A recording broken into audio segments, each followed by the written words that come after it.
Today, we have a real estate shoot. Stoked for a real estate shoot. It's the first one of the year for me. I've been doing a lot of events and portraits this year so far. Granted, it's only a smidge halfway through-ish, a word, something like that. It's almost halfway through February, so that's not that big of a deal. But yeah, here's the gear I'm taking today. Canon R6. This one's the 17-40 f4L lens, and I already have the tripod mount installed on here. That way, when I get there, I'm just gonna pull out the camera and put it on the tripod and get going. But this is pretty much it.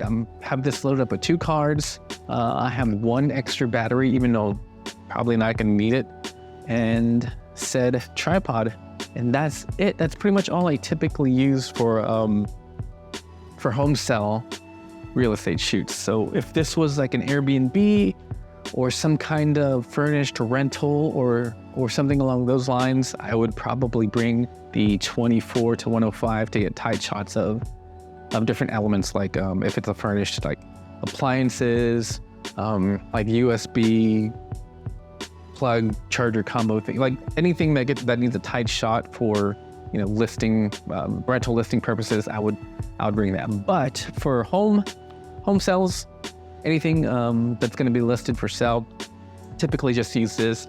On very, very, very rare occasions, I will have to punch in the 40 and then maybe crop a little bit if there's something I need to feature, but that is so rare that I only bring the 17-40 because I know I can crop in and zoom in a little bit if I have to, worst case. But like I said, 95%, I usually don't ever need to zoom into a specific element of something in the frame for sale properties and stuff like that.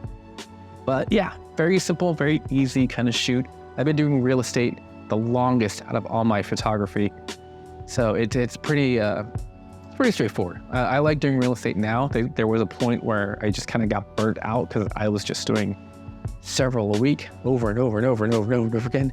And a lot of the times it's just me and then either like a rental or an apartment or a house for a couple hours. And yeah, that kind of got caught up. That caught up to me pretty quick. So having them spaced out a lot more is a little bit easier in my brain now. Although I've kind of come back around to digging them. I really enjoy doing real estate at this point in my career, if you will, just because it's nice, relaxed, chill pace. Yeah, not too bad. It's a little bit of a bigger home, so it might take about 2 hours, but nothing too rough. We're getting there a little bit towards the evening, so I'm hoping that where it is in respects to sunlight, I hope that's nice. Either way, it's gonna look good, but I hope there's like a nice sunset that I can try to catch. I'm gonna get there a little bit early, play it by ear, see how everything looks, and decide whether I'm gonna start outside and get more of the bright light or start inside and then come out towards the evening, closer to the evening when the sun starts to set or has set, and get that nice kind of dusk look. We'll figure it out. But weather should be perfect. It's a little cold. There's a little bit of a breeze, but that shouldn't be too big of an issue. The only issue I can see running into with the breeze is if I try to shoot towards the evening. I'm looking at the trees right now. If I shoot towards the evening, my long exposures might look a little soft in the trees. You know, anything that's moving, you know, might look a little bit soft, but the house itself will be totally fine. We'll see how it goes. I'll keep you informed. Let's pack this up and jump in the car, and I'll explain a little bit more about my style of real estate shooting and such. Oh yeah, I've been using this GoPro a lot for my videos and I haven't been hating it. I think the thing that helps is I have this big window here, so I can kind of use it in this room now. Before I was trying to use my lights and some of the overhead lights. Don't get me wrong, it was totally fine, especially for, you know, my overthinking brain who like, oh no, it's got to be like the R6. But yeah, I find it a little bit more pleasing with the natural light that's coming in. Plus, I can bring the ISO down pretty low on this little camera, which is vital for getting decent pictures. Lots of light, low ISO, can't go wrong. But yeah, I've been pretty happy with it. I'm kind of thinking maybe I should grab the Osmo Action 4 or maybe the Hero 12 as like a second camera. Do I need more than 2 of these. I have a 5. I don't use a 5 anymore, but yeah. Okay, sorry. Sidetracked. I'm on my way to my shoot right now, but I do want to go over a little bit of real estate shoot stuff. I made a semi-informal video like a year or 2 ago, doing a real estate shoot with the M6 Mark II. Overall, it's the same exact thing with the R6 or the 7D Mark II. Just about any camera really. So I will take, with the R6, I'll take about 3 bracketed shots. So 1 at about either 1 stop or 1.5 stops above exposure, 1 at exposure, and then 1 -1 to -1.5 underexposed, and then comp them in Lightroom. But depending on the situation, the scenario, I may take up to 5, sometimes even more, if there's a very, very high contrast situation. So something like a shaded kind of bedroom with like a sunny side kind of window coming through.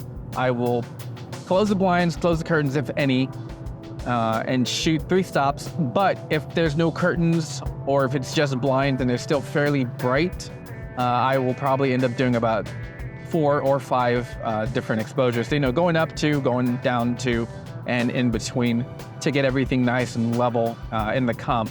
And then, bring up the shadows, we'll drop the highlights. I like to do an HDR style look. I don't really have it, cranked up in the contrast or anything like that. I still try to keep mine a little bit less clinically sharp, and just bring a little more softness to it. But for the most part, simple real estate shoot, bracket your shots, comp them in Lightroom, a little bit of editing, and send them off to the client. There's also a few other things I might end up doing, depending on, the angles and such. So, but I can talk about that in some other detailed video. But for the most part, just so you know, bracketed shots, that's about it. Same thing goes for the exterior shot. So if it's on the contrast side, I will do 2 or 3 different exposures, comp them. If not, I can get away with a lot as far as the R6 goes. It's way more forgiving than something like the M6 Mark II or the old 7D Mark II as far as dynamic range goes, just in the raw file.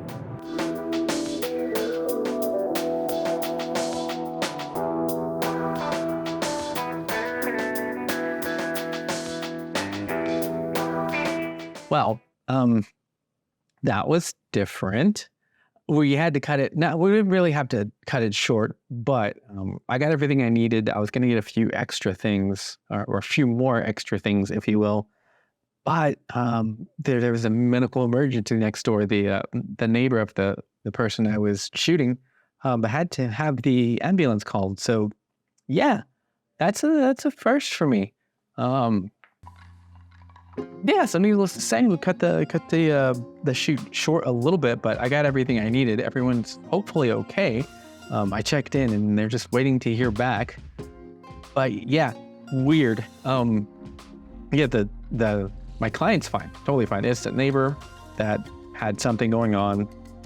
Yeah, luckily the neighbor was there and was able to kind of go next door, take care of them.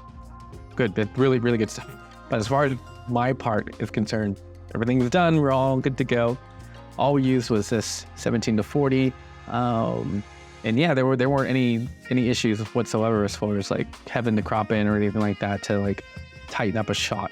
Everything was more or less wide open. I had maybe 3 to 5 frames that needed a little bit more than, I'd say 28, like somewhere between 28 and 35, somewhere in there. Just to punch in a little bit, but nothing over dramatic. No cropping in post needed or anything like that. Shoot was good. Traffic, not too bad, to be honest. But yeah, I got to take care of these and follow up on my client, make sure everyone's okay again later this evening. And then, just do the things that go along with the shoot. So uploading, taking care of edits. I can't send these off to my editors, mainly because there's not a way for that to do HDR. What am I saying? There's not a way for the my editors to do a composite HDR shots. So gotta do it all on my own, which isn't a big deal because I've done these hundreds of times, and really doesn't take me that long to do most of the work. I do have a question though. Is anyone, if you're out there shooting R cameras, so if you have anything with the RF mount, if you have the newer 10 to, what is it? I want to say it's 10 to 20. I could be wrong, but the new 10 mil f4 lens RF version, if you have that, tell me what you think about it. I am kind of putting that in the forefront of lenses that I might want to pick up, mainly because it makes real estate a lot easier, but it also makes kind of social media videos and such a little bit easier to shoot, especially for like event coverage where I have one wide lens. I could have one wide lens for video, and then I can have my 24 to 105 on this side. You know what? Give me a sec. Let me look this up. Okay, yeah. So it is the RF 10 to 20 mil, basically super wide angle lens, the L version. If you have that, let me know how it's treating you. If you recommend it, that one's a little bit more enticing because I don't have anything wider than the 17 mil. And there are small occasions where I need a little bit of a fisheye, and I know it's not a fisheye, but a little bit more of that super wide angle look for certain things, especially real estate. Anyway, I gotta go. I gotta finish these up. I want to try to finish them up in the next day or two. Hopefully it won't take too long. Shouldn't take too long, but you never know. Like, share, subscribe if you want. If you don't, I don't care. You do you. I gotta go. Okay, bye.